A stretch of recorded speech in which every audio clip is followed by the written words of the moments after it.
Simple and easy ముద్దకూర పప్పు చేయడం చూద్దాం.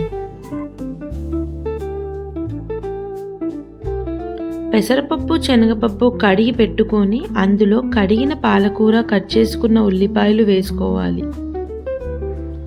అన్నీ కలిపి స్టవ్ ఆన్ చేసి ఉడికించుకోవాలి. పప్పు దాదాపు ఉడికిన తరువాత పచ్చిమిర్చి పేస్ట్, ఉప్పు, పసుపు వేసి ఇంకొంచెంసేపు ఉడికించాలి. ముద్దకూరలోకి పులుపు అవసరం ఉండదు. కడాయిలో పోపు వేసుకొని ఎండుమిరపకాయలు, ఎల్లిపాయలు వేసి గోలనివ్వాలి. పోపులో 1 టేబుల్ స్పూన్ శనగపిండి వేసి బాగా వేగనివ్వాలి.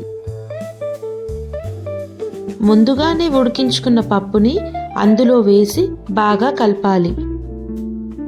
మధ్య మధ్యలో కలుపుతూ చిన్న మంటపై పప్పు గట్టిపడే వరకు ఉంచుకోవాలి.